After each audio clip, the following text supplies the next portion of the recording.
Assalamualaikum warahmatullahi wabarakatuh. Good morning student, selamat pagi.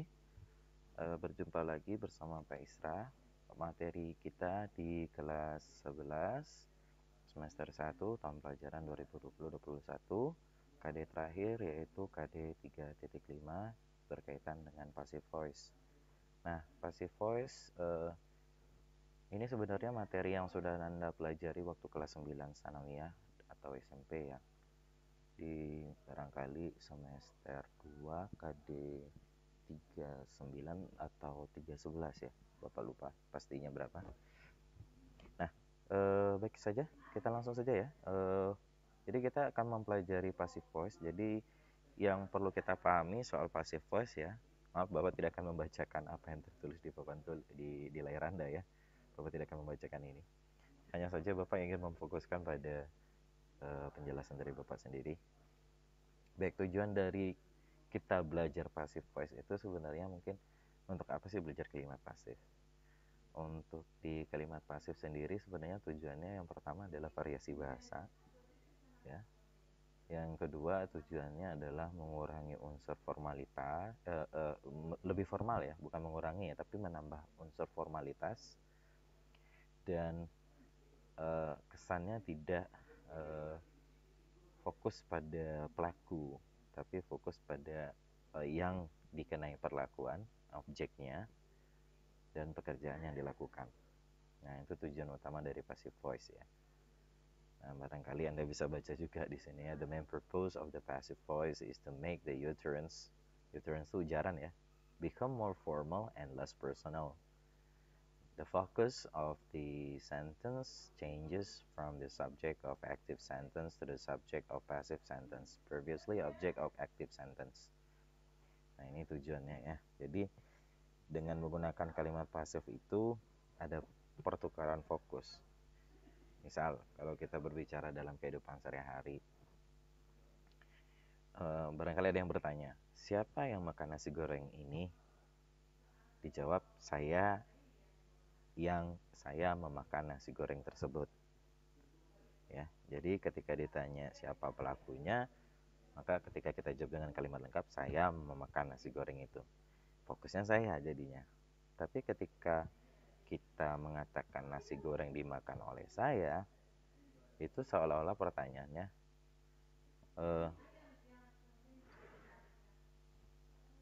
mana nasi goreng tadi? Nasi goreng tadi dimakan oleh saya. Nah, fokus pertanyaannya tadi berada pada nasi gorengnya, bukan kepada pelakunya. Mana nasi goreng tadi? Nasi goreng dimakan oleh saya. Nah, ini fokusnya berubah dari saya memakan nasi goreng ini dengan nasi goreng ini dimakan oleh saya. Nah, ini fungsinya. Jadi merubah fokus dari pelaku menjadi ke bendanya. Nah, karakteristik dari kalimat pasif sendiri hanya berlaku untuk kalimat bukan kalimat sebenarnya, Bapak salah juga ini. Kata kerja transitif ya. Kata kerja transitif. Kata kerja transitif itu adalah kata kerja yang menggunakan objek. Sebenarnya bisa tidak menggunakan objek, tapi sesudahnya memungkinkan untuk diikuti objek. Itu disebut kalimat transitif. Misalnya, saya makan nasi goreng, saya makan apel. Dibilang atau disebutkan saya makan saja, orang juga tetap paham. Kalau makan tuh pasti ada yang dimakan. Tapi berbeda jikalau kita mengatakan saya tidur. Saya tidur itu tidak akan pernah pakai objek. Nah, makanya disebut dengan kalimat atau kalimat intransitif, di mana ada kata kerja intransitif di dalamnya. Biasanya pola untuk intransitif sendiri, intransitif ya. Intransitif maksud Bapak di sini. Pola dasar untuk intransitif sendiri itu polanya hanya sebatas SP atau SPK.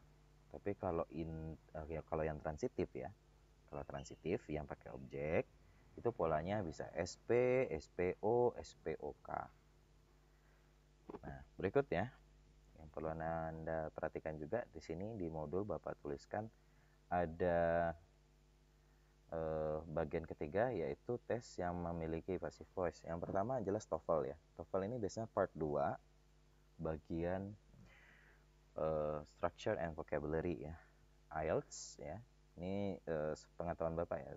Terus terang Bapak juga belum pernah mencobakan IELTS ya.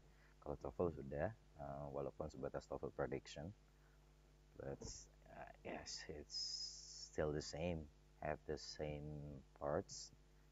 Ya, kemudian UM-STAN, ujian masuk STAN.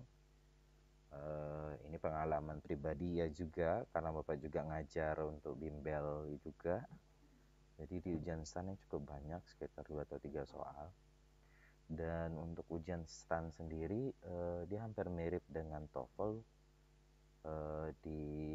Untuk part di TOEFL-nya ya, mirip di TOEFL di bagian structure and vocabulary dan reading.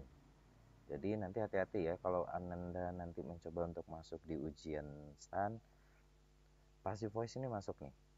Salah satu kisi-kisinya adalah passive voice materinya. Baik, kita lanjutkan lagi. Slip tongue ya. Kita lanjutkan lagi. Baik, kita lanjutkan lagi. Ini bagian keempat adalah structure of the text ya. Ada polanya. Jadi pasif itu sebenarnya fokus pada kata kerja, di mana kata kerjanya berubah menjadi be tambah dengan verb 3. Jadi kalau boleh Bapak tuliskan di sini, Bapak tulis saja verbnya, oke. Verbnya itu nanti berubah menjadi be tambah verb 3. Bapak kasih warna berbeda, biru ya. Biasanya kalau Bapak ngajar grammar, itu nanti yang merah adalah kata bantu atau auxiliary-nya, sementara yang biru adalah kata kerjanya. Sebenarnya ini untuk beberapa kelas, ini sudah pernah Bapak ajarkan ya, mengenai passive voice ini. Menarik sekali. Nah, barangkali yang sudah membaca ya, terima kasih membaca modulnya maksud Bapak. Kita lanjutkan penjelasannya ya. Kalau yang sudah baca modul nanti tahu ini ada bisa tuh B2, B3, B ini apa sebenarnya maksudnya. Jadi B itu sebenarnya lebih dikenal dengan to be. Kalau dalam morfologi dan sinteks, kalau dalam sinteks ya, sinteks itu ilmu yang mempelajari tentang struktur bahasa, itu disebut dengan linking verb. Dia jatuhnya mirip kata kerja sebenarnya fungsinya. Jadi kan biasanya kita menggunakan be untuk khususnya kebanyakan digunakan untuk bentuk nominal dari tenses. Jadi tenses itu ada dua, bentuk verbal, satu bentuk nominal ya. Nah, bentuk nominal itu biasanya atau pastinya menggunakan linking verb atau to be. Cuma kalau secara struktural dalam sinteks, actually be or linking verb is included into verb concluded, and the another auxiliary, what we call it as auxiliary, actually is such as do, does, did, which is followed by not in negative sentence, or modals of auxiliary.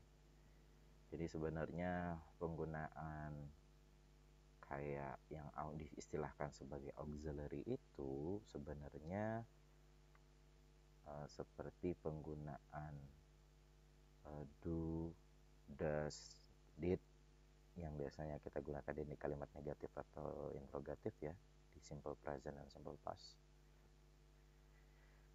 Dan penggunaan modals of auxiliary. Nah, kita lanjut aja, ini penjelasannya udah mulai ngalor ngidul nih. Berikutnya, nah kalau sama Bapak ini sebenarnya tidak ada dasar hukum sih. Kalau menurut beberapa dosen Bapak di perguruan tinggi dulu waktu masih kuliah, ketika tanya, Pak sebenarnya ada nggak sih yang istilahnya to be? Sebenarnya to be itu kan istilah guru-guru kita di sekolah dulu saja, tidak ada istilahnya yang benar ini. Kemudian pada saat Bapak sudah mulai mengajar, kemudian Bapak bikinkan seperti ini supaya mudah mengingat. Oh, be itu ada B1, B2, B3, dan being. kok ada B1, B2, B3, being? Ini nanti Bapak sesuaikan dengan jenis tenses yang digunakan. Apakah dia bentuk simple, ya, seperti B1, B2 ini biasanya digunakan untuk simple, B1 untuk simple present, B2 untuk simple past. B3 ini hampir sama kayak verb 3 ya. Digunakan tentu saja untuk bentuk perfect. Kemudian ada being. Being ini tentu saja sama kayak penggunaan pada verb ing di bentuk continuous. Dan tertinggal satu lagi ya, be modals. Be untuk modals ya. Dan infinitive. Dan infinitive. To infinitive ya. To infinitive. To infinitive ini biasanya be saja. Ya. Be saja. Ini ada 4 ya. Pertama ada B1, B2, B3, kemudian being, dan modals. Be untuk modals atau to infinitive. Nah, verb 3, jadi verb 3 ini biasanya merupakan kata kerja yang digunakan dalam pola perfect ya. Jadi ini harus Anda hafal. Terutama karena seperti yang Anda ketahui, kata kerja itu ada 2 kelompok. Pertama beraturan dan tidak beraturan. Kalau beraturan mah enak ya. Nih, pakai id saja verb 3-nya. Tapi kalau untuk tidak beraturan ya memang harus Anda hafal ya. Ada kayak seperti eat, ate, eaten, speak, spoke, spoken, drive, drove, driven, maybe. What else? Think, thought, thought, atau teach, taught, taught, seek, sought, sought, bring, brought, brought, maybe. Atau tear, toward, torn. Nah, ini dia. Nah, selanjutnya kita bahas saja. Jadi untuk memahaminya, aduh, kabel yang jatuh ke bawah ya, terpotong. Nah, nih yang paling penting sekali. Ketika kita mempelajari perubahan dari aktif ke pasif, yang perlu Anda pahami adalah kalau dia menggunakan kata kerja bentuk pertama, bentuk aktifnya, tentu saja bentuk pertama dan bentuk kedua ini kan tidak ada modals atau auxiliary di sini ya. Maka ketika kita mempasifkannya, kita gunakan be tambah verb 3. Jadi fokusnya ke sini, nyambungnya ke sini. Kalau dia pakai verb 1, maka nanti dia is MR tambah verb 3. Kok is MR? Ada angka 1 di sini. Ya, ada angka 1. Berarti B yang dipakai nanti, B yang dipakai adalah B1 juga. Jadi Bapak tambahkan B1. Nah, kalau dia pakai verb 2, maka ketika dipasifkan kita gunakan B kedua. Verb 3-nya tetap nih. Nah, oke. B2.